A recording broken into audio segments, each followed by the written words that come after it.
Assalamualaikum warahmatullahi wabarakatuh. Waalaikumsalam warahmatullahi wabarakatuh. Selamat siang, salam sejahtera untuk kita semua. Yang terhormat Bapak Ibu Guru SDN 3 Singkawang, pertama-tama marilah kita panjatkan puji dan syukur atas kehadirat Allah Subhanahu wa Ta'ala yang selalu senantiasa melimpahkan rahmat, taufik dan hidayahnya sehingga kita masih diberi kesehatan, nikmat rezeki dan dapat dipertemukan di dalam ruangan ini dalam rangka desiminasi budaya positif. Untuk mempersingkat waktu, maka perkenankan saya sebagai pembawa acara untuk membacakan susunan acara kita pada hari ini. Yang pertama pembukaan, kedua doa, ketiga pemaparan desiminasi oleh Ibu Wiwi, yang terakhir dan yang keempat tanya jawab, serta yang terakhir yaitu penutup. Untuk memulai acara kita pada hari ini, mari kita sama-sama mengucap basmalah yaitu Bismillahirrahmanirrahim. Dan untuk yang kedua, kita lanjut dengan pembacaan doa yang akan dipimpin oleh Bapak Nurul Mardani, SPD. Saya persilakan.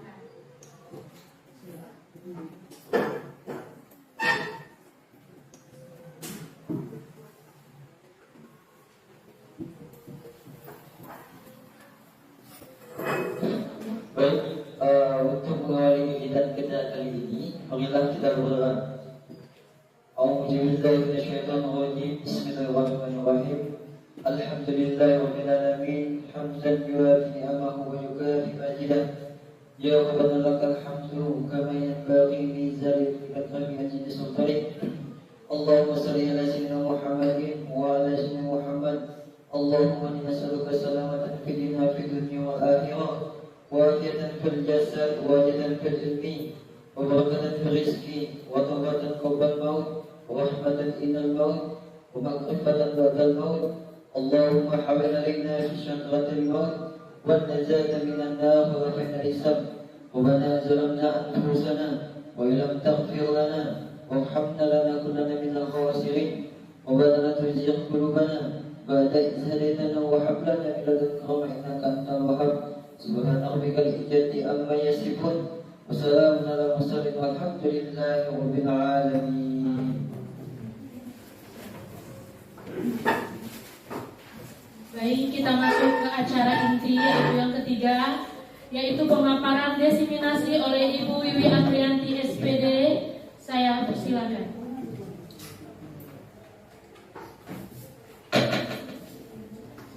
Terima kasih saya ucapkan kepada moderator. Assalamualaikum warahmatullahi wabarakatuh. Selamat siang semuanya, salam sejahtera bagi kita semua.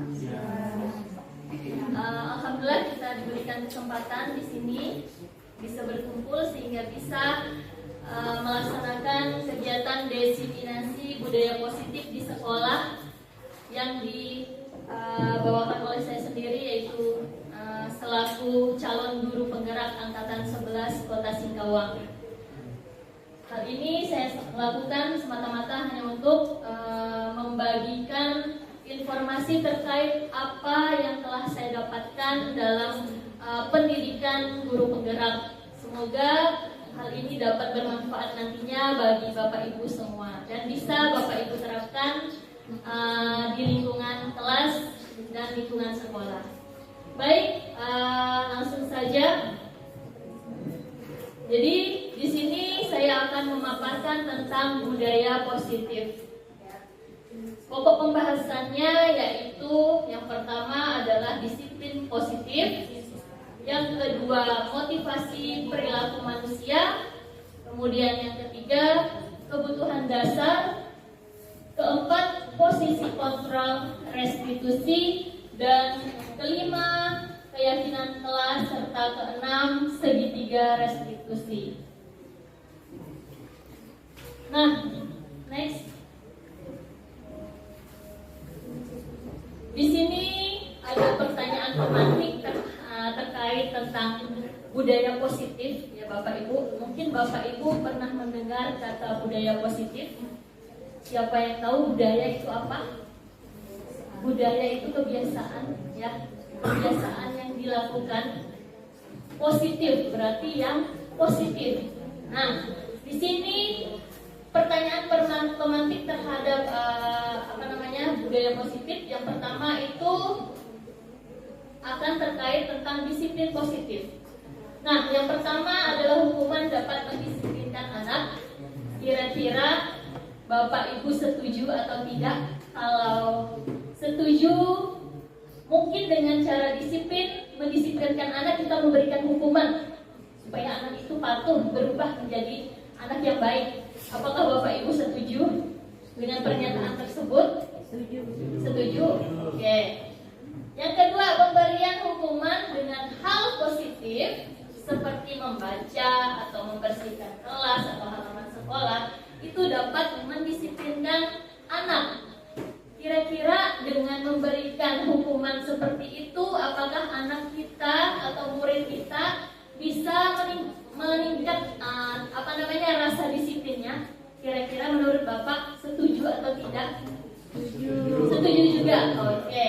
Yang ketiga, pemberian penghargaan. Nah, biasanya nih anak-anak yang cerdas, yang cepat menjawab pertanyaan kita dengan baik, biasanya kita kasih reward. Nah, di situ apakah bisa benar-benar meningkatkan motivasi anak dengan memberikan reward? Bagaimana Bapak Ibu, setuju atau tidak dengan pernyataan tersebut? Setuju juga. Karena mungkin Bapak Ibu sering melakukannya ya. Ya. Jadi niat kita hanya sebagai motivasi supaya anak-anak tersebut bisa disiplin, bisa lebih baik. Oke, next. Kita lihat nanti hasilnya apakah benar hal-hal tersebut bisa mendisiplinkan anak dan meningkatkan memotivasi anak. Nah, sekarang kita lihat budaya positif. Jadi budaya positif tadi itu adalah kebiasaan-kebiasaan yang tentu saja di sekolah yang harus berpihak pada murid, ya, bukan berpihak pada kita selaku guru. Kemudian bisa agar mereka bisa berkembang menjadi pribadi yang kritis dan penuh hormat serta bertanggung jawab. Jadi di budaya positif ini terkait tentang nilai-nilai yang harus murid-murid ini lakukan, kebiasaan-kebiasaan yang memiliki nilai-nilai sehingga mereka bisa menjadi pribadi yang baik, yang kritis dan penuh tanggung jawab. Nah, kira-kira budaya positif ini kita lakukan mungkin salah satunya dengan cara disiplin positif, yaitu melakukan hal-hal positif yang telah kita kita rencanakan di kelas terutama. Next lagi. Bagaimana dengan perubahan paradigmanya? Nah, di sini dalam membangun budaya positif itu kita di sekolah tidak hanya perlu sendirian, tidak hanya guru yang harus bertindak membangun budaya positif, tetapi seluruh warga yang ada di lingkungan sekolah itu harus ikut andil. Jadi kalau hanya guru saja yang membangun budaya positif itu tidak bisa, tapi kita harus saling bekerja sama, menyediakan lingkungan positif. Jadi semua warga di sekolah, baik guru, TND, kepala sekolah, kemudian paguyuban harus ikut serta dalam membangun budaya positif. Kemudian maka akan murid-murid itu sehingga mampu berpikir, bertindak dan mencipta dengan merdeka, mandiri dan bertanggung jawab. Di sini maka lazimlah disiplin dikaitkan dengan kontrol. Jadi disiplin itu berkaitan erat dengan budaya positif. Untuk membangun budaya positif, maka haruslah ditegakkan disiplin itu, ya. Kemudian dalam menegakkan disiplin, kita juga harus ada kontrolnya. Nah, kemudian lanjut. Ini kemungkinan bisa Bapak Ibu coba. Siapa yang mengontrol? Apakah guru di sekolah? Kalau kita selaku murid, guru mengajar murid, apakah guru yang selaku menjadi kontrol atau memang murid sendiri yang jadi kontrol. Kita lihat, kita coba dengan melakukan ilustrasi ini. Masing-masing teman sebangkunya bisa melakukan hal yang sama. Salah satunya misalnya Bu Andena memiliki benda yang sangat berharga di tangannya, di genggamannya, mungkin itu cincin tunangan. Cincin tunangannya itu mau dilihat sama Andriani. Nah, kira-kira mau dilihatkan atau tidak? Silakan coba dipraktekkan. Digenggam itu cincin tunangannya. Jadi ada cincin, anggap aja cincin tunangan itu sangat berharga ya menurut Bu Andena ya. Kemudian Bu Andriani nih mau mencoba untuk melihat dengan cara membuka kepala tangannya si Ibu Andena. Dengan cara dibujuk lah, kemudian dengan cara udah kecapean membujuk, ujung-ujungnya menghardik dan memaksa, bahkan mengintimidasi serta memarahi. Coba Ibu Andriani peragakan. Bu Andena, mau ke depan atau di depan? Ke depan, ya coba. Coba. Anggap dia ada cincin tuh. Oh iya cincinnya, boleh disiapin.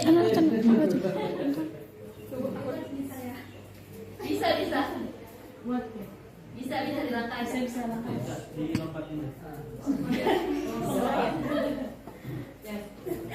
Ya, coba. Jangan lupa Bu Andriani rayu hingga mau membuka tangannya. Bagaimana ya.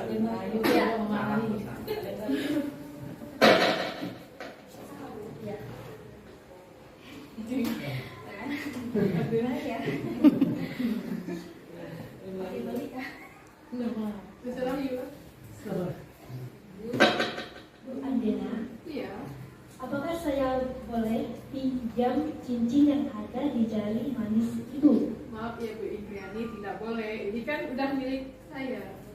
Kalau saya beli dengan harga 50 triliun, apakah boleh? Tidak boleh. Ini sangat berharga bagi saya. Saya tambah lagi dong. Apakah boleh saya belinya harga 100 triliun? Pasti bisa. Tidak bisa. Ini sangat berharga. Karena itu uang pemberian nasional. Oh iya. Kira-kira. Oke, terima kasih Ibu. Jadi kurang etika. Ya.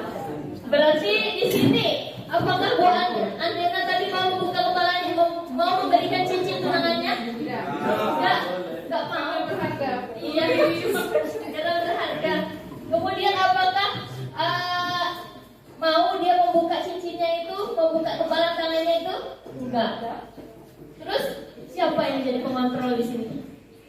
Siapa? Diri Bu Andena sendiri. Biar dibujuk seperti apapun, dirayu seperti apapun, tidak mau memberikan, karena yang mengontrol adalah diri Bu Andena sendiri. Jadi itu. Nah, apa kaitannya dengan disiplin positif tadi? Jadi disiplin positif itu yang menjadi pengontrol kita untuk melakukan hal-hal positif itu adalah diri kita sendiri, bukan orang lain. Jadi seperti itu. Oke, next. Nah, ini dia jawabannya. Jadi tadi yang sudah saya jelaskan, yang memegang kontrol itu adalah kita sendiri, tidak ada paksaan, tidak ada intimidasi dari orang lain. Karena apa? Karena sesuatu hal itu memang bergantung pada diri kita masing-masing, ya. Kemudian sesuai dengan kebutuhan kita juga masing-masing. Jadi tidak ada intimidasi dari luar. Nah, lanjut.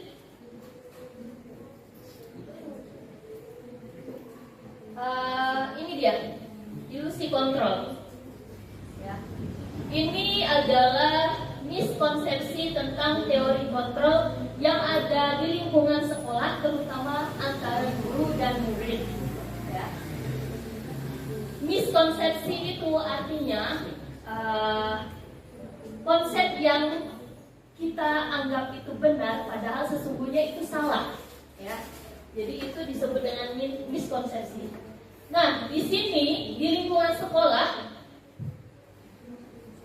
miskonsepsi yang paling sering terjadi itu ada 4. Yang pertama itu ilusi bahwa guru itu mengontrol murid. Memang mungkin selama ini kita selalu melakukan hal tersebut, kita menjadi pengontrol murid, ya. Padahal sebenarnya apa yang kita lakukan itu adalah salah. Murid itu nggak bisa dikontrol oleh kita, tapi yang bisa mengontrol dia adalah dirinya sendiri. Kemudian yang kedua, ilusi bahwa semua penguatan positif itu efektif dan bermanfaat. Mungkin salah satunya kita ngasih motivasi kepada murid kita ngasih penguatan terhadap murid-murid kita yang telah melakukan hal-hal positif. Maksud kita itu supaya apa? Supaya dia melakukan hal yang lebih baik lagi, meningkatkan atau mempertahankan. Nah, di situ ternyata salah. Itu hanya miskonsepsi. Semua penguatan positif yang kita lakukan itu belum tentu efektif dan bermanfaat bagi murid kita. Kemudian yang ketiga adalah ilusi bahwa kritik dan membuat rasa bersalah itu mampu menguatkan karakter. Mungkin di lingkungan sekolah kita itu kita sering menemukan murid kita yang melakukan kesalahan, kemudian kita kritik, kemudian kita membuat dia merasa bersalah. Niat kita supaya apa? Supaya dia sadar, supaya dia tahu bahwa dia melakukan kesalahan, ya. Tapi ternyata supaya supaya karakternya semakin kuat untuk yang hal-hal positif. Nah, ternyata itu juga merupakan miskonsepsi. Kenapa? Karena kritik dan membuat rasa bersalah itu bukan malah mampu menguatkan karakter, malah sebaliknya. Kita tidak tahu di dalam hatinya apakah dia semakin kuat atau semakin ngedumel kalau kita kasih kritik atau rasa bersalah. Nah, ini yang mungkin kita sering lakukan ya Bapak Ibu, dan ternyata itu semua adalah miskonsepsi.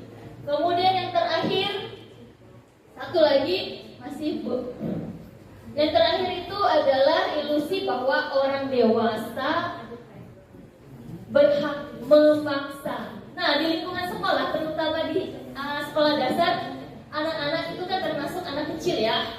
Dan kita selaku guru, kepala sekolah, teknik itu adalah sebagai orang dewasa. Nah, orang dewasa ini, kita berpikir kita selaku orang dewasa berhak memaksa apa yang kita inginkan, apa yang harus mereka lakukan. Ternyata itu salah juga, Bapak Ibu. Kenapa? Karena anak-anak itu sendiri memiliki hak. Dia memiliki hak untuk menolak, ya kan? Memiliki hak untuk mengikuti. Jadi kita tidak memaksa, tidak bisa memaksa sepenuhnya. Kita selaku orang dewasa tidak bisa memaksa apa yang kita inginkan kepada anak murid kita. Nah, itu adalah ilusi kontrol yang merupakan miskonsepsi yang sering terjadi di lingkungan sekolah. Oke, next. Sesungguhnya memiliki kontrol. Di sini ada stimulus respon dan teori kontrol. Kalau menurut stimulus respon itu kita mencoba mengubah orang agar berpandangan sama dengan kita. Faktanya apa? Sebenarnya kalau menurut teori kontrol itu kita seharusnya berusaha memahami pandangan orang lain tentang dunia. Jadi itu Ibu, Bapak. Kemudian yang kedua itu perilaku buruk itu dilihat sebagai suatu kesalahan kalau menurut stimulus respon. Jadi semua perilaku buruk itu pasti dilihat sebagai suatu kesalahan. Padahal itu menurut teori kontrol tidak semua. Kalau kita menganggap kalau menurut stimulus respon itu semua perilaku buruk itu pasti sebuah kesalahan. Sebenarnya perilaku buruk itu pasti semuanya memiliki tujuan. Apapun itu, mau baik mau buruk pasti ada tujuannya. Apalagi kalau buruk, ya. Kemudian Orang lain bisa mengontrol saya kalau stimulus respon. Misalnya kita nyuruh murid, anak-anak kerjakan halaman ini ya, atau kumpulkan tugasnya harus besok ya. Itu harus tuh. Kita selaku orang lain harus bisa mengontrol murid. Murid harus mengumpulkan besok tugasnya. Padahal sesungguhnya ya, kalau menurut teori kontrol itu hanya murid itu sendirilah yang bisa mengontrol dirinya. Nggak bisa dikontrol-kontrol orang oleh kita sebagai guru. Jadi seperti itu.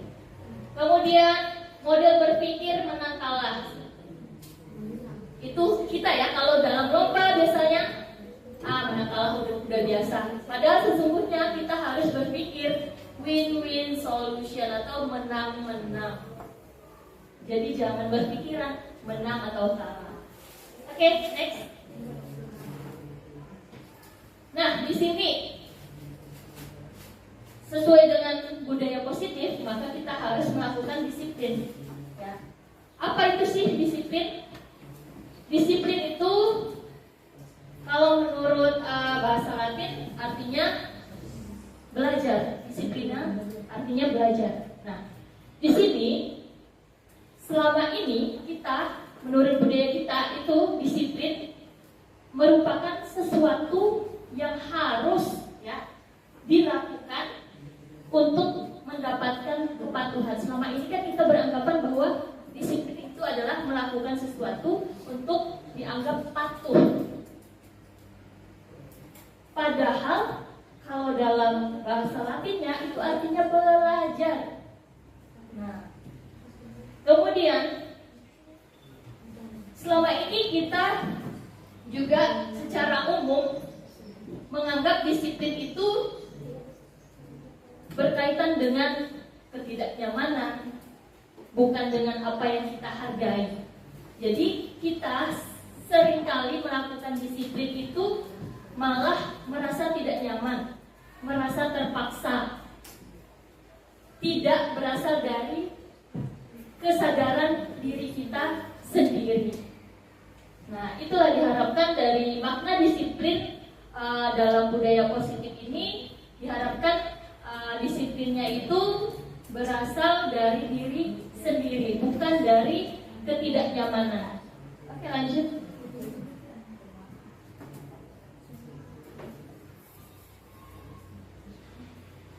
Kemudian di sini makna disiplin secara umumnya yaitu kemampuan memerintah diri sendiri dalam mengontrol dan menguasai diri untuk memilih tindakan yang mengacu pada nilai-nilai yang kita hargai dengan penuh tanggung jawab tanpa terperintah orang lain. Nah, di sini maksudnya Bapak Ibu, kita itu melakukan disiplin bukan karena kontrol orang lain, melainkan dari diri kita sendiri. Diharapkan disiplin di sini, disiplin positif terutama itu kita lakukan hal-hal positif itu berdasarkan kesadaran diri kita sendiri, bukan karena dorongan atau paksaan oleh orang lain ya, atau diperintah oleh orang lain, makanya kita mau melaksanakannya. Oke, lanjut dengan disiplin tadi. Jadi disiplin yang harus kita lakukan adalah yang berkaitan dengan nilai-nilai. Apa yang dimaksud dengan nilai-nilai? Jadi nilai-nilai yang dimaksud dalam disiplin positif ini adalah nilai-nilai kebajikan atau sifat-sifat positif manusia yang merupakan tujuan mulia yang ingin dicapai oleh setiap individu. Jadi disiplin positif itu maksudnya adalah melaksanakan nilai-nilai kebajikan yang nantinya mencapai tujuan yang mulia dan diraih oleh seluruh individu. Apa saja sih nilai-nilai itu? Coba kita lihat. Nah, jadi nilai-nilai kebajikan itu banyak Bapak Ibu. Tidak hanya satu, tapi banyak. Kalau ini adalah nilai-nilai kebajikan yang berasal dari IBO Primary Years. Contoh dari nilai-nilai kebajikan menurut IBO Primary Years Program atau PYP. Jadi sikap murid itu ada toleransi, rasa hormat, integritas, mandiri, menghargai, antusias, empati, dan lain-lain. Jadi itu salah satu dari nilai-nilai kebajikan yang ada secara universal. Oke, lanjut lagi. Dan ini yang kedua, nilai-nilai kebajikan menurut 9 pilar karakter atau Indonesian Heritage Foundation atau IHF. Jadi ada cinta Tuhan dan segenap ciptaannya, kemandirian dan tanggung jawab, kejujuran, diplomatis, hormat dan santun, dermawan, suka menolong dan gotong royong, kemudian kepemimpinan dan keadilan, percaya diri, kreatif dan pekerja keras, baik dan rendah hati, toleransi, kedamaian dan kesatuan. Ini menurut 9 pilar karakter. Sedangkan yang ini next, nilai-nilai kebajikan menurut petunjuk seumur hidup dan keterampilan hidup. Kalau keterampilan hidup dapat dipercaya, lurus hati, pendengar yang aktif, tidak merendahkan orang lain, dan memberikan yang terbaik dari diri. Sedangkan yang petunjuk hidup, peduli, penalaran, bekerja sama, kemudian keberanian, keingintahuan, usaha, dan integritas, tanggung jawab, persahabatan, dan lain-lain. Jadi itu nilai-nilai kebajikan universal, Bapak Ibu. Lanjut. Masih ada lagi, yaitu menurut The Seven Essential Virtues. Ada nilai-nilai kebajikannya berupa empati, kontrol diri, suara hati, rasa hormat, kebaikan, toleransi, dan keadilan. Ini lagi proyek-proyek nilai-nilai kebajikan atau The Virtues Project. Lebih banyak lagi ini Bapak Ibu, ada peduli, rajin, integritas, rasa hormat. Jadi ini nilai kebajikan ini yang akan tertuang dalam disiplin positif. Dalam membangun disiplin positif itu kita harus menerapkan nilai-nilai kebajikan ini. Baik, nilai-nilai kebajikan yang diharapkan di lingkungan sekolah yang dicapai oleh murid-murid kita, yaitu nilai-nilai kebajikan yang tertuang dalam profil pelajar Pancasila. Itu 6 dimensinya.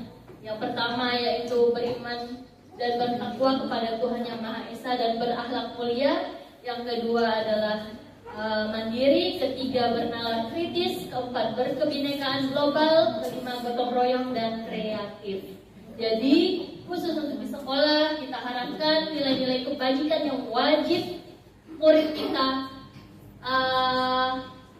laksanakan atau capai adalah nilai-nilai kebajikan yang terdapat dalam profil pelajar Pancasila.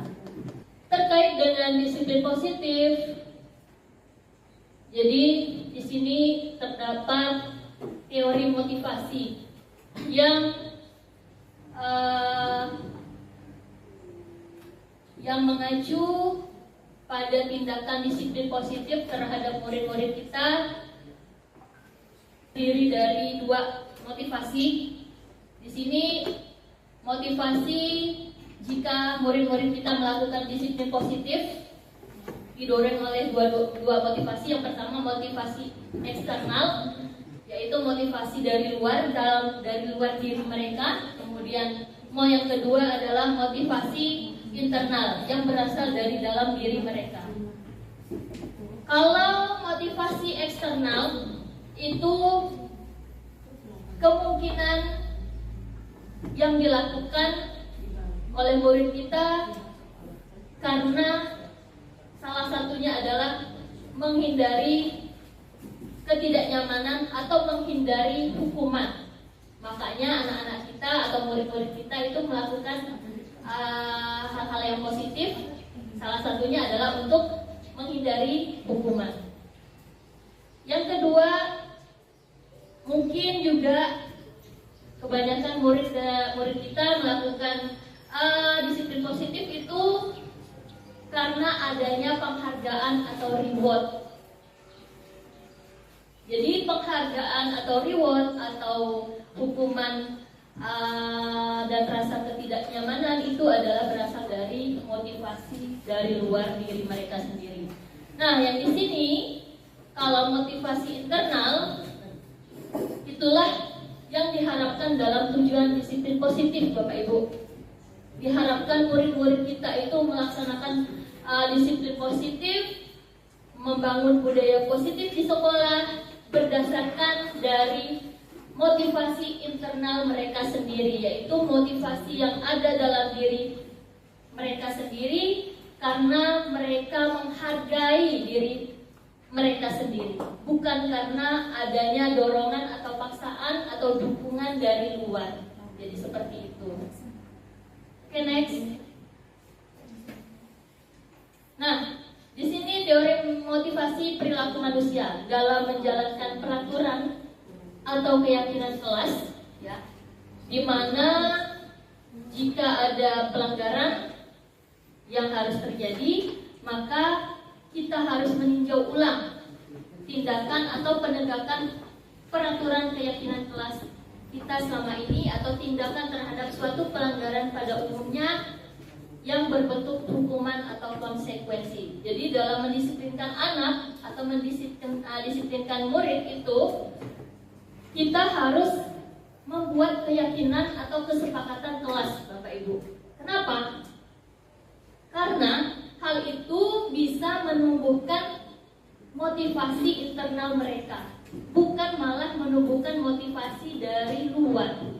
Jadi mereka melakukan hal-hal positif itu berdasarkan kesadaran mereka sendiri. Itu yang diharapkan. Kemudian dengan cara restitusi juga merupakan proses kolaboratif yang mengajarkan murid kita untuk bisa mencari solusi atas permasalahan mereka hadapi dan bisa berpikir tentang orang seperti apa yang mereka inginkan serta bagaimana mereka harus memperlakukan orang lain. Jadi dalam menjalankan disiplin positif, selain kita harus membuat kesepakatan atau keyakinan kelas, kita juga harus melaksanakan restitusi, Bapak Ibu. Jadi untuk melaksanakan restitusi itu, apa sih tujuan restitusi itu? Tujuannya adalah untuk mengajarkan murid kita untuk mencari solusi yang masalah mereka timbulkan sendiri. Jadi masalah mereka buat, mereka sendiri juga yang harus mencari solusi. Bukan kita selaku guru yang mencarikan solusi. Itu restitusi maksudnya. Ya. Kemudian di sini disiplin yang sudah bermakna positif itu terbagi menjadi dua bagian, yaitu disiplin dalam bentuk konsekuensi, ada juga disiplin dalam bentuk restitusi. Nah, maksudnya di sini kita lihat dalam teori motivasi atau perilaku manusia itu ada hubungannya dengan hukuman, konsekuensi, dan restitusi. Jadi itu tidak bisa terpisahkan ya Bapak Ibu. Nah, kita lihat di sini hukuman. Kemudian di sini ada di tengah-tengah ada konsekuensi, yang di sini adalah restitusi. Kalau anak murid kita melakukan kesalahan, kemudian kita kasih hukuman, berarti kita melakukan identitas gagal, Bapak Ibu. Jadi selama ini mungkin kita salah ya Bapak Ibu. Kalau anak murid kita salah sedikit atau tidak melaksanakan tanggung jawabnya dengan baik, kita langsung menghukum dia. Misalnya salah satu contohnya mungkin dengan anak murid kita tidak melaksanakan mengerjakan tugasnya dengan penuh tanggung jawab, tidak mengerjakan PR atau apa, akhirnya kita kasih hukuman, berdiri di depan kelas. Nah, itu merupakan hukuman Bapak Ibu, dan itu menggambarkan bahwa identitas yang kita berikan kepada murid kita itu adalah gagal. Kenapa? Karena itu bukan hal yang malah menimbulkan atau menumbuhkan motivasi dalam diri mereka sendiri. Malah sebaliknya, bisa jadi dia ngedumel, Bisa jadi dia makin malas atau makin menjadi. Kalau konsekuensi itu maksudnya adalah anak melakukan kesalahan, itu memang kesalahan yang bisa benar-benar memang kemungkinan terjadi. Contohnya, ini ada air minum, nggak sengaja kesenggol sama anak, jatuh air minumnya. Jadi konsekuensi yang harus dia lakukan apa? Membersihkan lantai, ya kan, yang basah tadi karena tumpah oleh minuman. Jadi seperti itu adalah konsekuensi. Tapi kalau hukuman tadi, contohnya murid tidak mengerjakan tugas, disuruh berdiri di depan kelas, dihukum di depan kelas. Nggak ada kaitannya sama sekali dengan pelajaran. Kalau yang tadi konsekuensi masih berhubungan, berkaitan. Anak numpahkan air, maka konsekuensinya dia harus membersihkan. Jadi seperti itu. Nah, berbeda lagi dengan restitusi. Kalau restitusi itu berupa anak punya masalah, kita tanya, kita cari, kita tanya mereka, kemudian kita minta mereka sendiri yang mencari solusinya. Misalnya anak tadi murid kita tidak melaksanakan mengerjakan PR. Kita tanya alasannya kenapa, kemudian kita stabilkan lagi emosinya, terus kita tanya kembali, kira-kira ada yang salah tidak dengan kamu? Apakah itu benar? Apakah itu termasuk keyakinan kelas yang telah kita bangun? Nah, baru kita minta. Jadi seharusnya kamu melakukan apa? Jadi kita hanya memberikan pertanyaan yang memicu, yang membangun mereka mencari solusi sendiri atas permasalahan yang mereka hadapi. Jadi seperti itu. Jadi itu lebih, restitusi itu lebih bisa bermakna sukses. Nah, jadi ingat Bapak Ibu, kalau hukuman itu identitas gagal, yang merupakan identitas sukses adalah konsekuensi dan restitusi. Namun yang paling terbaik adalah dengan cara restitusi kalau bisa. Bagaimanapun itu kita gunakan dengan cara restitusi. Nah, contohnya ini, salah satu saja saya sebutkan di sini. Misalnya kita kasih ada peraturan. Peraturannya kamu harus melaksanakan piket. Bagaimanapun caranya harus kamu laksanakan piket ya, gitu. Kalau itu menurut hukuman, harus, kalau enggak nanti ibu kasih apa hukumannya gitu. Kalau konsekuensi, kita tanya dulu, kira-kira apa peraturannya ya? Kemudian mampukah kamu melaksanakan piketnya? Kita tanya seperti itu. Nah, kalau restitusi itu apa yang kamu yakini? Berarti murid misalnya menjawab, saya meyakini bahwa saya harus melaksanakan piket kelas bagaimanapun caranya. Jadi mereka menjawab sendiri, ya, Bapak Ibu. Kemudian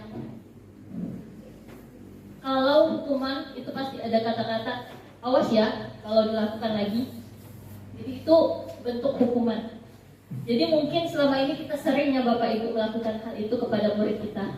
Tanpa kita sadari ternyata apa yang kita lakukan itu ternyata adalah bentuk hukuman. Kemudian modenya pasti mode paksaan. Kita maksa murid kita. Padahal murid itu tidak bisa dipaksa. Kemudian kalau konsekuensi masih bahasanya lebih lembut, lebih netral. Lakukan apa yang saya katakan ya. Jadi seperti itu. Beda tadi dengan hukuman, Bapak Ibu. Awas ya kalau nggak melakukan. Nah, itu beda. Itu hukuman, bentuk hukuman. Kalau bentuk konsekuensi, lakukan ya apa yang Ibu katakan atau apa yang saya katakan yang sesuai dengan peraturan kita. Itu konsekuensi. Nah, kalau restitusi itu lebih positif bahasanya. Kita tanya,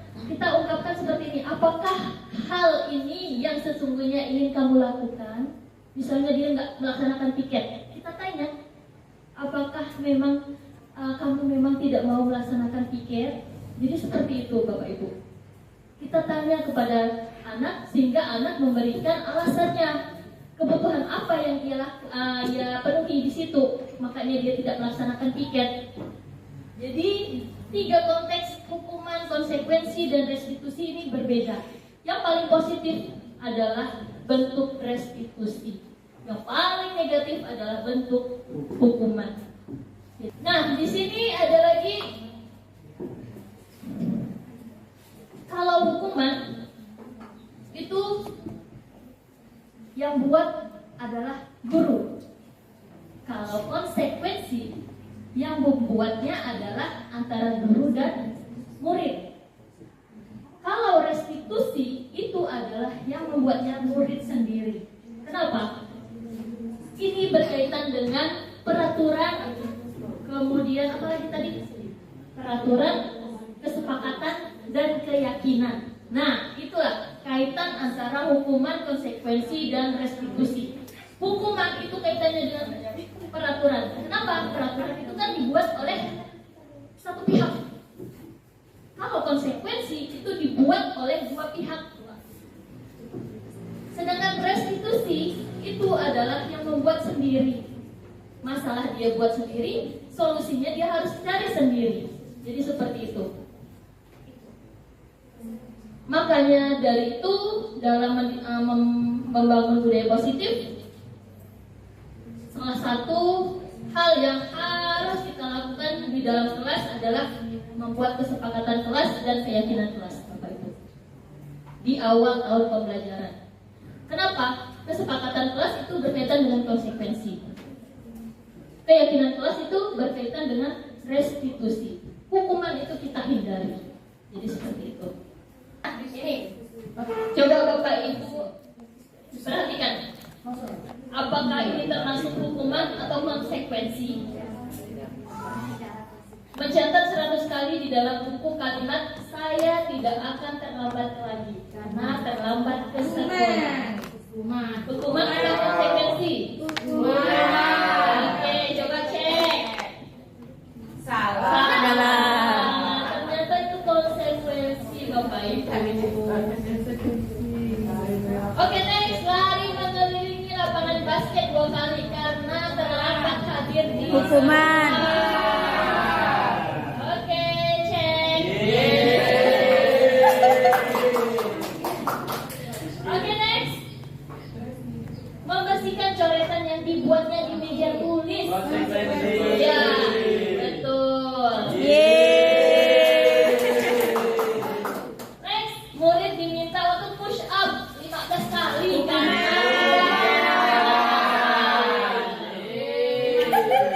betul atau salah? Betul. Oke. Next, menggantikan kertas tugas teman yang telah dicoret. Ya.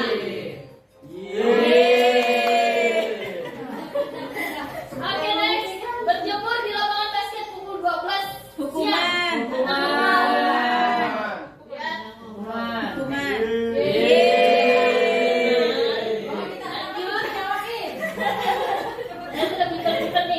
Murid diminta bertelanjang kaki sepanjang hari karena tidak menggunakan sepatu warna hitam.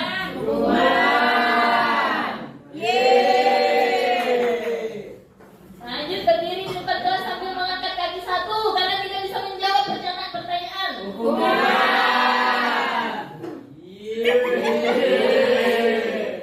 Ya. Oke, next, membersihkan tumpahan air di meja tulis karena tersenggol pada saat belajar.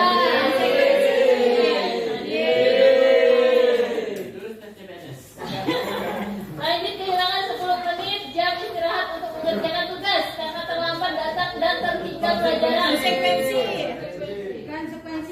Konsekuensi apa hukuman? Kehilangan 10 menit jam istirahat untuk mengerjakan tugas karena terlambat datang. Oke, ya. Hukuman.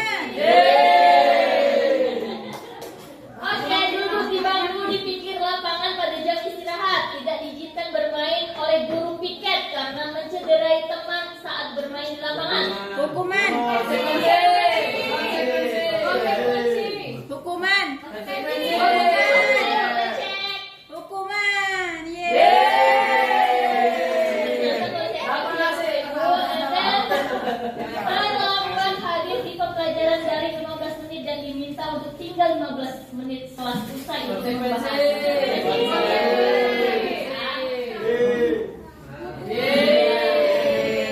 lanjut. Kali memiliki lapangan basket 2 kali karena terlambat 10 menit untuk pelajaran PJOK.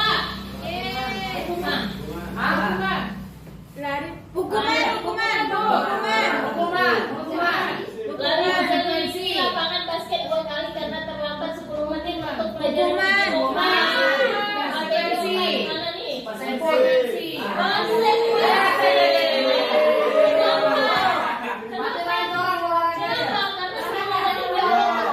mereka melakukan pemanasan ya. Jadi pemanasannya itu masih berkaitan ya. Hal yang tak berkaitan itu yang namanya hukuman. Oke, pintar-pintar. Masya Allah. Oke, next. Nah ini merdeka menurut Ki Hajar Dewantara yaitu tidak hanya terlepas dari perintah. Jadi kita merdeka itu harus terlepas dari perintah, tapi juga harus cakap memerintah diri sendiri. Kita terlepas dari perintah orang lain, tapi kita harus bisa memerintah diri kita sendiri. Jadi seperti itu. Oke, next. Nah, tadi yang berkaitan dengan budaya disiplin positif, murid melakukan kesalahan atau pelanggaran tentu saja memiliki tujuan. Apa sih tujuannya? Tujuannya itu berkaitan dengan kebutuhan dasar manusia. Jadi ada 5 kebutuhan dasar manusia menurut Dr. William Glasser. Yang pertama adalah untuk bertahan hidup. Di sini berkaitan dengan kebutuhan fisiologis ya, dan biologis. Kemudian kebutuhan yang kedua adalah penguasaan atau pengakuan atas kemampuan yang dimiliki ya, Bapak Ibu. Jadi misalnya anak itu pintar, dia memerlukan pengakuan dari orang lain bahwa dia itu pintar. Itu penguasaan. Kemudian yang ketiga adalah kesenangan. Di sini pasti kita semua membutuhkan kebutuhan kesenangan, ya, yaitu kebutuhan untuk mencari kesenangan. Udah suntuk, kita cari yang happy. Jadi seperti itu kesenangan. Kemudian yang keempat adalah kebutuhan kasih sayang dan rasa diterima. Kasih sayang dari orang tua, keluarga, atau pasangan hidup. Nah, itu termasuk murid, kebutuhan rasa kasih sayang dari gurunya selaku orang tua yang ada di sekolah. Kemudian yang kelima adalah kebutuhan untuk kebebasan memilih.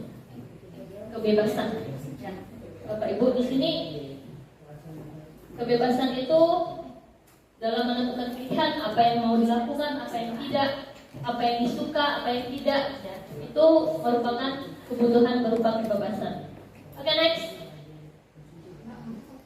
Nah, di sini ada contoh kasus. Kalau saya ganti ceritanya, anak murid kita itu tidak melaksanakan pekerjaan rumah yang besok harus dikumpulkan. Ya.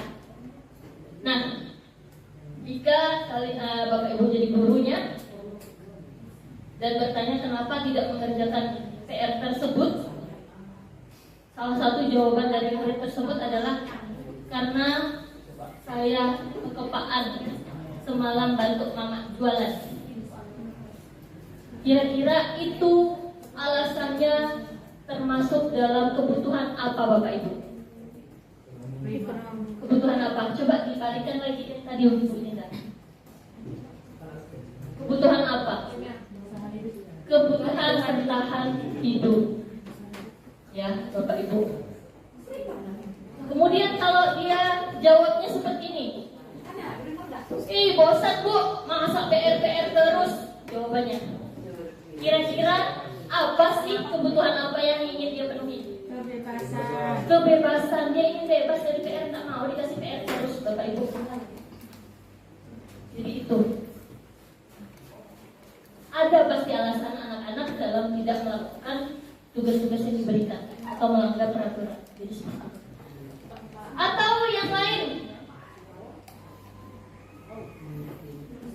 jawabannya adalah saya tak bisa Bu mengerjakan PR itu. Kira-kira apa ya jawaban kebutuhan apa yang perlu dia penuhi? Penguasaan. Karena kemampuan Karena memang belum paham, benar. Jadi anak tersebut perlu, alasannya adalah karena penguasaannya kurang sehingga dia tidak mau mengerjakan PR. Jadi seperti itu ya Bapak Ibu. Jadi semua yang dilakukan murid pasti memiliki alasan. Nah, silakan saksikan video ini.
Nah, dari video tersebut apa yang Bapak tangkap? Bapak Ibu tangkap? Ya, silakan Bu Inta. Awalnya bapak gurunya itu menghukum karena belum tahu sebabnya kenapa dia terlambat, dan mungkin karena sudah beberapa kali anak itu terlambat, bapak guru itu mencari alasan, mungkin diselidiki, datang ke rumah, alasan mengapa anak itu terlambat, dan akhirnya merasa iba atau bersalah terhadap anak itu karena sudah menjadi menghukum tanpa alasan. Iya, benar sekali Bu Tita. Terima kasih. Jadi tanggapan yang pertama adalah yang saya tangkap, guru tersebut menjadi penghukum, Bapak Ibu. Penghukum tanpa harus tahu dulu alasan anak tersebut melakukan kesalahan atau tidak, atau apa alasannya, kebutuhan apa yang harus dia penuhi terlebih dahulu. Jadi dia tidak mencari tahu, dia langsung menghukum saja. Yang kedua, setelah dia tahu ternyata dia salah dan digantinya dia sadar sendiri, ya Bapak Ibu. Jadi itu adalah pembelajaran buat kita selaku guru. Jika ada anak murid kita yang melakukan kesalahan, jangan kita langsung menjadi penghukum, namun kita harus mencari tahu dulu apa alasan mereka melakukan hal tersebut. Oke, posisi kontrol kita selaku guru, yang pertama adalah penghukum, yang kedua pembuat merasa bersalah, yang ketiga teman, keempat pemantau, dan kelima adalah manajer. Jadi posisi yang paling terburuk atau yang paling harus kita hindari adalah posisi penghukum, Bapak Ibu. Ya. Kemudian, namun di sini dari 5 posisi ini kita harus berupaya untuk menjadi manajer dalam menghadapi kasus-kasus atau permasalahan yang dihadapi oleh murid kita. Saya kecewa sekali dengan kamu, itu pernyataan untuk orang membuat salah. Kamu tidak pernah benar melakukannya, itu penghukum. Sama seperti tadi, tanpa menanyakan langsung dikasih hukuman, ya. Kemudian kalau ayolah lakukan demi Bapak Ibu, itu kita selaku teman. Kemudian apakah kamu mau mendapatkan stiker bintang, itu selaku pemantau. Kemudian bagaimana kamu bisa menyelesaikan masalah ini, itu selaku manajer. Jadi kita tanya kepada anak untuk mencari solusinya sendiri atas atas kesalahan yang dia perbuat. Nah, kalau yang ini terakhir adalah penghukum juga. Kamu selalu yang paling terakhir, kamu selalu yang paling jelek, kamu selalu berbuat kesalahan. Itu adalah tipe guru penghukum atau posisi kontrol penghukum. Oke, penghukum suaranya tinggi, manajer itu suaranya sangat rendah dan sangat halus, ya Bapak Ibu. Oke, lanjut next. Kemudian kalau kita melakukan penghukum, pasti murid kita memberontak atau mengulangi kesalahan lagi. Tapi kalau kita sebagai manajer, maka karakter mereka semakin kuat karena mereka menyadari sendiri kesalahan yang mereka perbuat. Kemudian mereka juga akan mengevaluasi diri dan menjadi yang lebih baik. Nah, di sini keyakinan kelas. Dalam menjalankan disiplin positif, kita harus menjalankan keyakinan kelas, membuat keyakinan kelas. Apa itu keyakinan kelas? Adalah nilai-nilai kebajikan atau prinsip-prinsip universal yang disepakati bersama. Jadi tak hanya guru saja yang membuat kesepakatan tersebut dan membuat aturan tersebut, tetapi guru juga, murid juga maksud saya. Peraturan dan keyakinan kelas. Jadi peraturan tadi sudah saya jelaskan bahwa peraturan dibuat oleh satu orang pihak. Keyakinan kelas itu dibuat oleh murid sendiri dan mereka yang menentukan sendiri. Oke, next. Nah, di sini ada prosedur membuat keyakinan kelas. Kita lakukan dengan bercurah pendapat, kemudian mencatat semua masukan murid, kemudian baru kita susun dengan kalimat yang positif.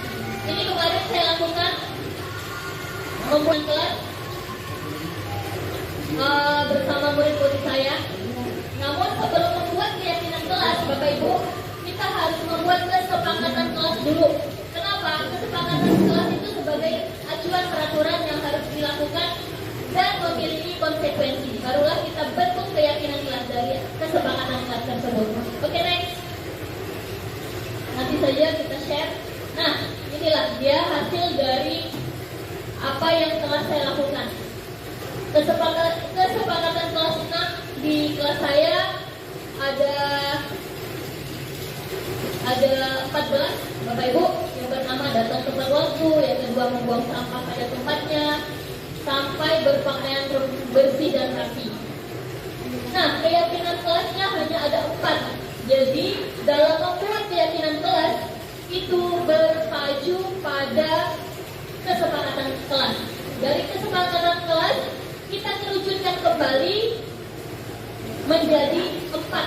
Yang tadinya 14 jadi 4. Dan dalam keyakinan kelas itu harus ada kata-kata nilai-nilai kebajikan.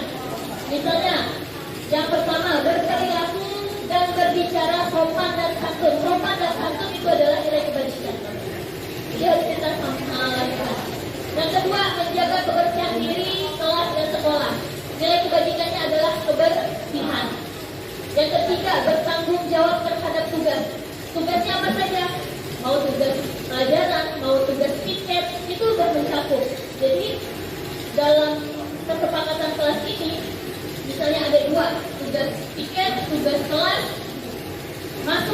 dalam tanggung jawab terhadap tugas. Kemudian yang terakhir, saling menghargai, peduli, dan tolong menolong satu sama lain.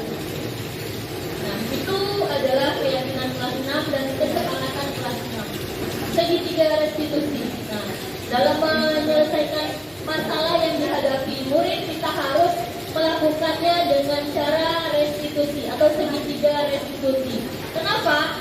Karena ini lebih membantu guru untuk mendisiplinkan murid. Di sini ada 3 tahapannya, dan tahapan ini tidak bisa bolak-balik, harus sesuai. Yang pertama adalah menstabilkan identitas. Di sini tahap pertama, tahap kedua validasi tindakan yang salah, dan yang ketiga adalah menanyakan keyakinan. Kata-kata yang bisa kita ungkapkan pada saat kita melakukan menstabilkan identitas. Saya juga pernah melakukan kesalahan, atau kita bisa menyelesaikan ini, atau berbuat salah itu sudah manusiawi dan sudah biasa dan tidak apa-apa ya. Kemudian next, dan yang ini adalah validasi tindakan yang salah, yaitu kamu pasti punya alasan. Nah, alasannya tadi termasuk dari 5 kebutuhan dasar manusia ya. Kemudian padahal kamu bisa melakukan yang lebih buruk dari ini. Kemudian next, yang tindakan ketiga yaitu menanyakan keyakinan. Nah, apa nilai-nilai umum yang kamu telah kita sepakati di kelas, misalnya kalau mereka anak murid kita melakukan kesalahan ya. Kemudian apa yang kamu yakini? Jadi mereka bisa menjawab dan sadar sendiri. Kemudian barulah kita tanya, seharusnya kamu seperti apa? Seharusnya kamu harus apa? Jadi mereka mencari solusinya sendiri dan menyelesaikannya sendiri. Seperti itu Bapak Ibu. Jadi ciri restitusi itu tawaran, bukan paksaan Bapak Ibu. Tawaran tapi bukan paksaan. Itu yang paling utama. Kemudian restitusi itu tujuannya adalah memperbaiki hubungan. Dari hal tersebut yang sudah saya sampaikan, mungkin Bapak Ibu bisa membayangkan visi Bapak Ibu guru terhadap murid-murid di Bapak Ibu guru, impian Bapak Ibu guru terhadap murid kita seperti apa.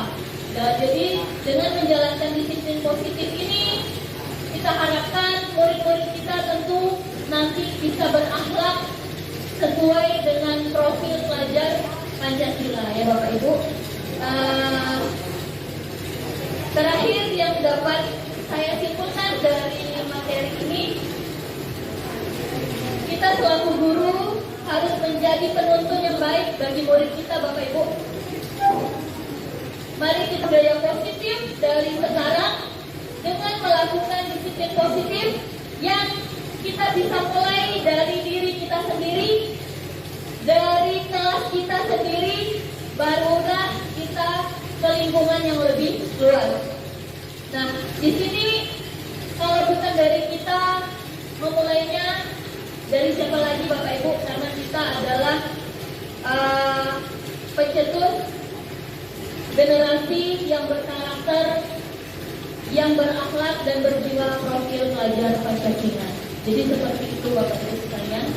Saya harapkan apa yang saya sampaikan kali ini bisa bermanfaat bagi Bapak Ibu semua dan bisa langsung menerapkannya di dalam lingkungan kelas masing-masing. Demikian yang dapat saya sampaikan. Wassalamualaikum warahmatullahi wabarakatuh. Baik, terima kasih kepada Ibu Wiwi Aprianti yang telah menyampaikan pemaparan desiminasi pada hari ini. Semoga pemaparannya dapat bermanfaat bagi Bapak Ibu guru sekalian. Oke Bapak Ibu, saya Pinoki izin bertanya. Pertanyaannya mengenai perbedaan hukuman, konsekuensi dan restitusi. Di situ saya belum mengerti penjelasannya Bu. Saya jawab langsung ya. Jadi perbedaan antara hukuman, konsekuensi, dan restitusi. Jadi kalau hukuman itu diberikan oleh peraturan Bapak Ibu. Jadi dia di sini bersifat negatif. Kenapa? Karena tujuannya itu ingin langsung menghentikan perilaku negatif yang dilakukan oleh murid dengan memberikan hukuman yang tidak ada kaitannya dengan permasalahan atau perilaku murid yang salah. Jadi seperti itu. Kemudian kalau konsekuensi itu adalah hasil dari tindakan yang dilakukan oleh murid tanpa melibatkan guru langsung. Contohnya yang tadi kan, murid jatuhkan air, langsung dia bersihkan. Nah itu berupa konsekuensi tanpa ada arahan atau suruhan dari guru. Seperti itu. Jadi sifatnya logis. Kalau hukuman tadi sifatnya negatif. Jadi kalau konsekuensi sifatnya logis. Kemudian restitusi, yaitu upaya untuk memperbaiki kerugian atau kesalahan yang dilakukan oleh murid dalam rangka untuk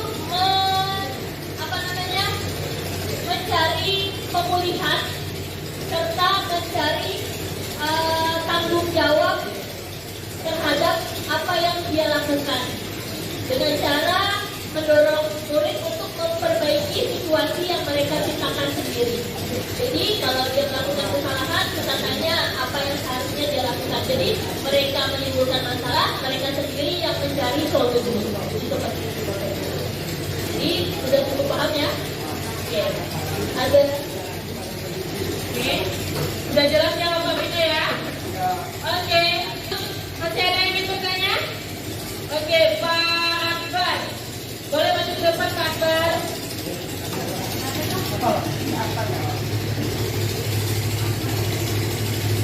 Baik, terima kasih kepada moderator.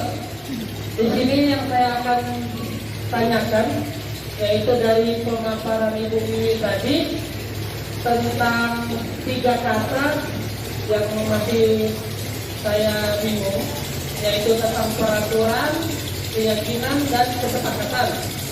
Itu kan isinya tuh kurang lebih hampir sama ya, kesepakatan yang ada di dalam kelas. Tetapi apakah masing-masing dari kita 3 kata tersebut itu memiliki maknanya masing-masing yang bisa mewakili kenapa harus berbeda-beda? Adanya peraturan, adanya kesepakatan, dan adanya keyakinan. Mungkin nanti bisa dijelaskan sama Ibu Wiwi supaya bisa lebih paham lagi. Terima kasih.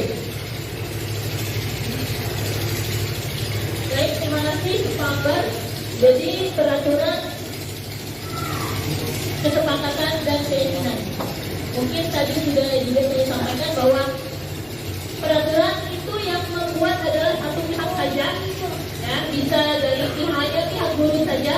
Kemudian kalau kesepakatan tentu saja dari dua belah pihak, yaitu antara guru dan murid kalau di lingkungan sekolah. Kemudian yang ketiga, keyakinan, yaitu murid sendiri yang menentukan keyakinan apa yang harus dia perbuat. Jadi seperti itu. Kemudian peraturan itu lebih anak murid kita melakukan peraturan itu lebih ke adanya motivasi eksternal. Itu yang paling utama adalah karena adanya dorongan ketidaknyamanan dari luar atau merasa itu harus dilakukan dan mendapat hukuman kalau tidak dilakukan, seperti yang peraturan yang sekolah kita juga ada kan, kalau tidak melakukan ini dapat poin ini, dapat poin ini. Jadi itu peraturan kan pihak sekolah yang buat. Kemudian dalam kesepakatan itu dilakukan secara bersama-sama antara guru dan murid, membuat kesepakatan dengan cara berdiskusi bersama, mencurahkan pendapat bersama, dan menentukan konsekuensi bersama. Jadi kesepakatan itu masih ada konsekuensinya, Bapak Ibu. Berbeda dengan hukuman, tadi itu peraturan, memang sudah tertera hukumannya apa. Tapi kalau kesepakatan itu kita juga menentukan konsekuensi yang harus dilakukan. Nah, kalau keyakinan itu tidak ada kaitannya dengan hukuman maupun konsekuensi. Jadi mereka meyakini sehingga mereka melakukan hal tersebut berdasarkan dari dalam diri mereka sendiri, kesadaran mereka sendiri. Itu seperti itu Bapak Ibu. Mungkin ada kurang jelasan dari penjelasan saya. Oke, terima kasih Pak Akbar. Baik, Bapak Ibu sudah paham? Ada lagi bertanya, Pak? Ada lagi? Sudah? Berarti sudah paham semua, baik? Kalau sudah paham semua, saya selaku pembawa acara mohon undur diri dan saya ucapkan terima kasih kepada Bapak Ibu yang sudah hadir pada hari ini. Saya ucapkan wassalamualaikum warahmatullahi wabarakatuh. Waalaikumsalam warahmatullahi wabarakatuh.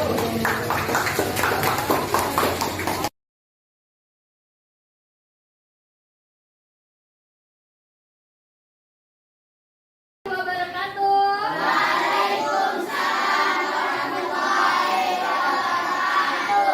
Apa kabarnya anak-anak? Baik.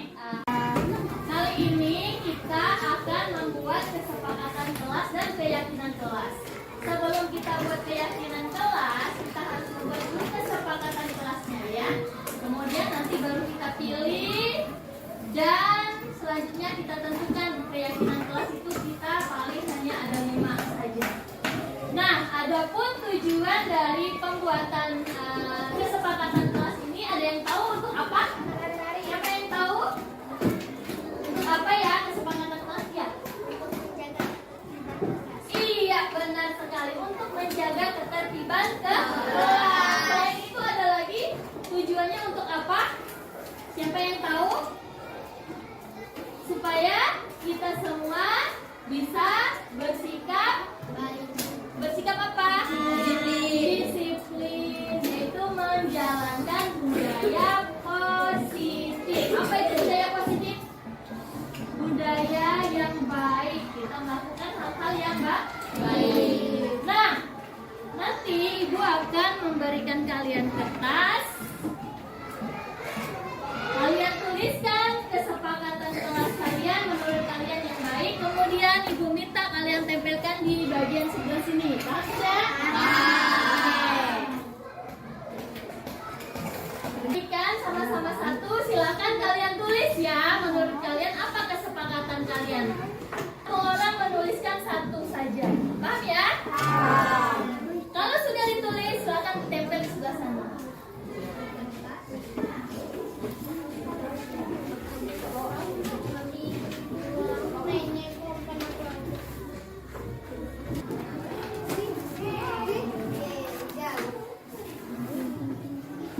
Oke, silakan ditulis. Kemudian ditempelkan di sebelah sini.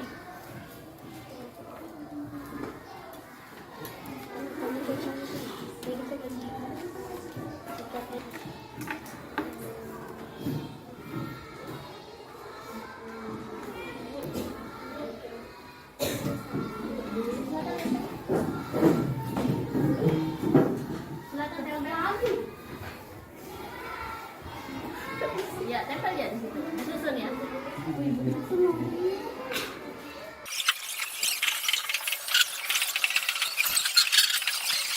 Naila baca, kemudian pilih yang mana yang sama.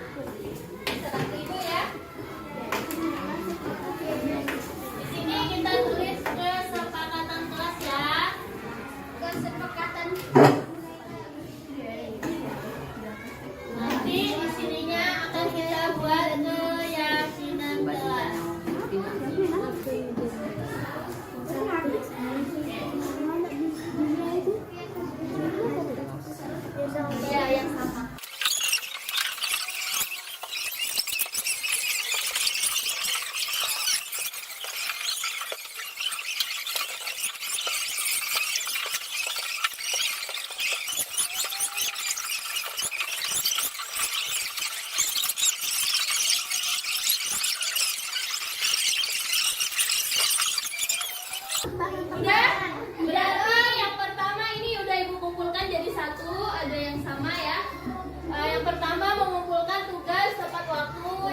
menjaga kebersihan kelas. Yang ketiga, melaksanakan piket kelas.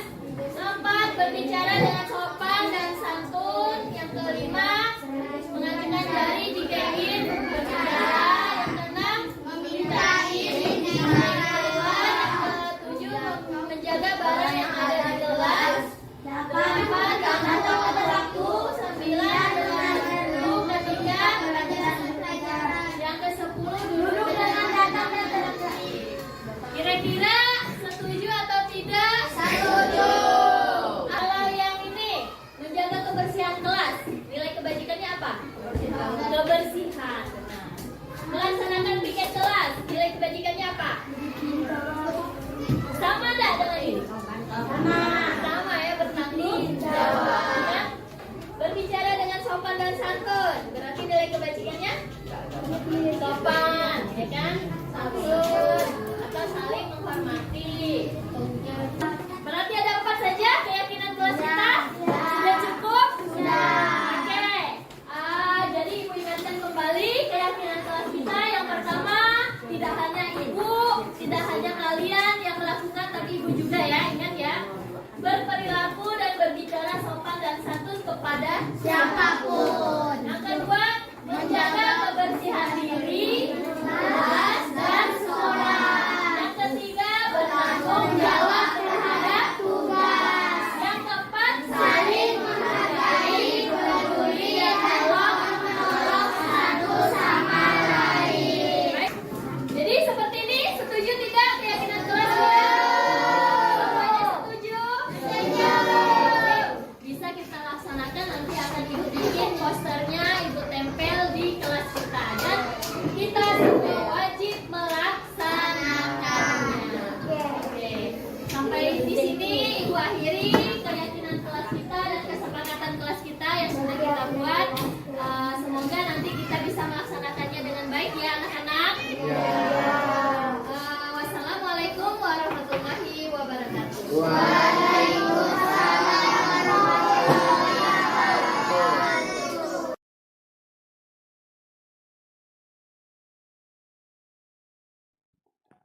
Assalamualaikum, nama saya Kevin Arya Nugraha, kelas 6A. Saya sangat senang saat membuat keyakinan kelas. Menurut saya, membuat keyakinan kelas itu sangat penting. Dengan keyakinan kelas, murid-murid akan menjadi tertib. Assalamualaikum warahmatullahi wabarakatuh. Perkenalkan, nama saya Naila Husna Al-Hidayat. Saya siswi kelas 6 SDN 3 Singkawang Tengah, Kalimantan Barat. Perasaan saya saat membuat keyakinan kelas adalah saya merasa senang. Menurut saya, pembuatan keyakinan kelas penting untuk dilakukan karena untuk menjaga ketertiban kelas dan membuat murid menjadi lebih disiplin. Sekian dan terima kasih. Assalamualaikum warahmatullahi wabarakatuh. Assalamualaikum warahmatullahi wabarakatuh. Nama saya Bimbing Ramadan Saputra. Saya dari kelas 6. Perasaan saya sangat senang ketika membuat keyakinan kelas. Menurut saya, membuat keyakinan kelas itu sangat penting karena untuk membuat siswa lebih disiplin. Assalamualaikum warahmatullahi wabarakatuh. Perkenalkan, nama saya Fitri Barkia dari kelas 6A SDN 3 Singkawang. Menurut perasaan saya sangat senang ketika membuat keyakinan kelas. Menurut saya, membuat keyakinan kelas sangat penting karena membuat kita disiplin dan bertanggung jawab. Assalamualaikum warahmatullahi wabarakatuh. Assalamualaikum warahmatullahi wabarakatuh. Perkenalkan, nama saya Nazla Zafira. Saya dari kelas 6. Perasaan saya saat melakukan kegiatan keyakinan kelas sangat merasa bangga, seru, dan sangat senang.